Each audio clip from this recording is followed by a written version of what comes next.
You know, Isaac Cruz is complaining all the time about how fighters run away from him. Well, I'm gonna come forward. Let's see if he doesn't run away from me this time. But there's a right hand from Cruz trying to keep Romero in front of him, cutting off the ring. Romero trying to throw, missing along the shot. Jack Reese warning Ramirez, saying, "You've got to fight, you've got to punch." Oh, brutal hook and a right hand, and it's. He might have more success, but we know what Isaac Cruz is all about. One gear forward. Kick off this four-fight fiesta. It's all Isaac Cruz. Right uppercut, another right uppercut, and Magdalena. He's the Mexican Mike Tyson. Cruz is going to keep on coming, especially with those overhands, rights and lefts. Cruz has 7. And I think that you did take more punches than you thought you would. So what went wrong during this fight? From the moment the bell rings, Isaac A. Pitbull Cruz moves with the kind of violent certainty that makes a crowd forget to breathe. 5'4" and built like a clenched fist, he marches forward with that compact, coiled power that sends opponents into a panic before they've thrown their first meaningful punch. The commentators grasp for comparisons, and inevitably someone reaches for the name, the Mexican Mike Tyson. The audience leans in, waiting for the miniature tornado to explode. And then he does right uppercut, left hook, a string of blows so tight and vicious they sound like a door slamming shut. He isn't fighting for points. He's fighting as if every punch must solve a problem before there's time to think of another. People say the trouble with a pit bull is that they don't know how to play. They try for a second, maybe even pretend for a moment they're gentle, but what's in their blood eventually takes command. And Isaac Cruz was born with that instinct. Quiet outside the ring, respectful in interviews, almost shy, but once the lights hit him and a man stands across from him with gloves on his hands, something ancient comes alive inside him. He moves like someone who believes he was bred to destroy. His story begins in 1998 in Magdalena Contreras, one of Mexico City's toughest districts, the kind of neighborhood that doesn't hand you dreams, you have to carve them out. Abe started boxing at 7, a small kid with big eyes and the quiet stubbornness of someone who was already convinced life owed him nothing except what he could take from it. By his teens, he had developed into a relentless pressure fighter, a kid who didn't understand the idea of stepping back, who didn't process fear the way others did. At 17, he turned professional, carrying the grit of his neighborhood, the guidance of a fighting family, and the aggressive style that would soon earn him the name that fit him too well, Pitbull. Even at 18, the pattern was unmistakable. When he stood across from Daniel Evangelista Jr., a veteran with real experience, Cruz fought with the same confidence he carries now, chin low, gloves tight, feet planted like he was rooted to the canvas. Every exchange pushed Evangelista backward. Every second felt like Cruz was turning a crank and tightening the pressure. By the third round, the dam finally burst. A relentless wave of hooks and straight shots forced the stoppage, announcing to anyone watching that Mexico had another dangerous young prospect on its hands. He followed it with Raul Hinojosa, another veteran who thought he had seen every style. But Cruz didn't give him room to think, let alone adjust. By the 6th round, Hinojosa's legs were betraying him, buckling under the sustained weight of Cruz's pressure. Then came Busero Monroy, an up-and-coming talent with confidence and fast hands. In the first 30 seconds, Cruz cracked him. A minute later, he cracked him again. By the third, the fight was over, swallowed by Cruz's pace, his power, and that merciless momentum he carried like a second heartbeat. At 19, Cruz fought Dunis Lainan, a durable Colombian brought in specifically to test him. Tests don't last long against Isaac Cruz. In the 4th round, he buried a body shot so clean and cruel that Lainan froze where he stood, blinking in disbelief. By the 7th, the referee had no choice but to save him. Then came Ricardo Saez, another quick demolition, and Jose Angel Sanchez, a first-round body shot that folded him like a trapdoor. The kid from Magdalena Contreras wasn't just winning, he was overwhelming, imposing, crushing. By 2018, at just 20 years old, he was no longer whispering into the boxing world. He was pounding on its door. The fight against Jose Felix was meant to reveal his ceiling. Instead, it exposed Felix's. Cruz put him on the canvas immediately, a violent introduction to a new level of horsepower. Felix tried to survive, but by the 3rd round, survival was out of the question. Cruz closed the show, decisive and merciless, and word began to spread beyond Mexico.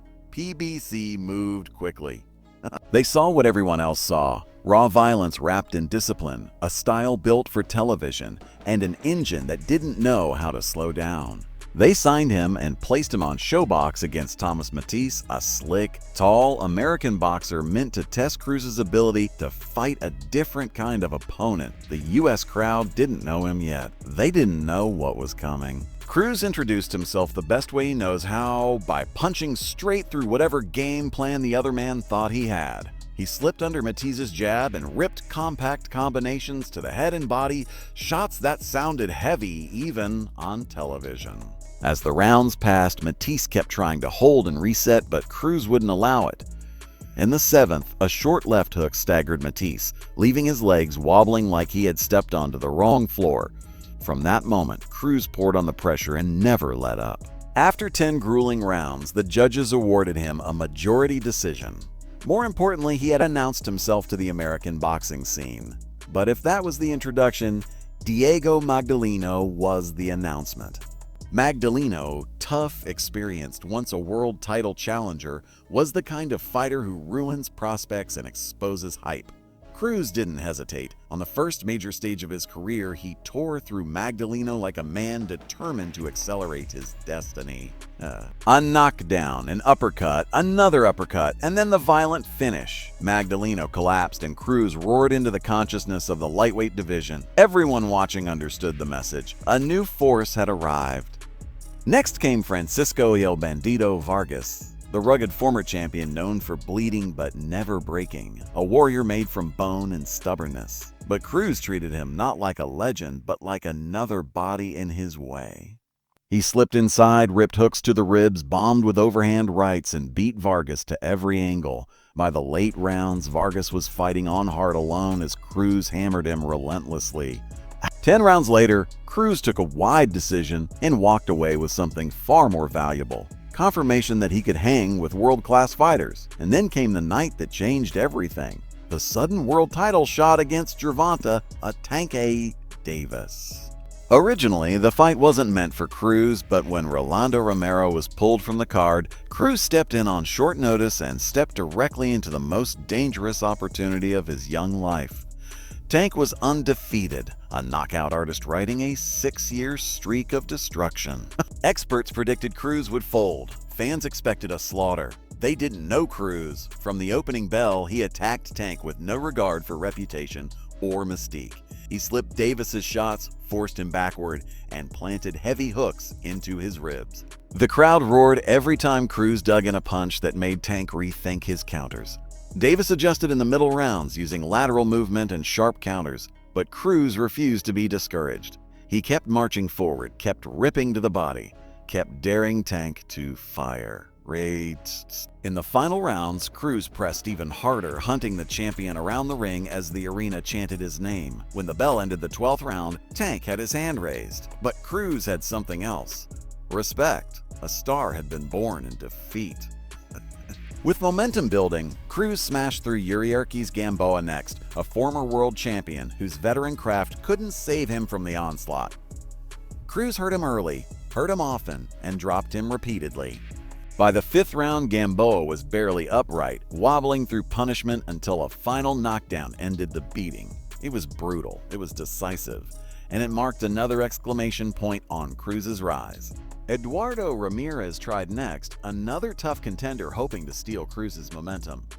But Cruz ended that dream in the 2nd round with a savage blend of hooks and body shots that detached Ramirez from his senses. Another fighter overwhelmed, another statement made, another reason the division felt the walls closing in. Then came Rolando Romero, loud, brash, unpredictable, and confident enough to talk smack in 3 languages. The buildup was chaotic: trash talk, insults, predictions of destruction. Cruz didn't respond with words. He responded with intensity. On fight night, he charged Romero immediately, cracking him with hooks and forcing him to hold for dear life. Cruz stalked him relentlessly for round after round, chopping him down with combinations until Romero's body language betrayed him. In the 7th, Cruz finally closed the trap. A vicious barrage left Romero defenseless against the ropes until the referee intervened. Cruz walked away as the new WBA Super Lightweight Champion, roaring into the camera with a fury that felt earned, inherited, destined.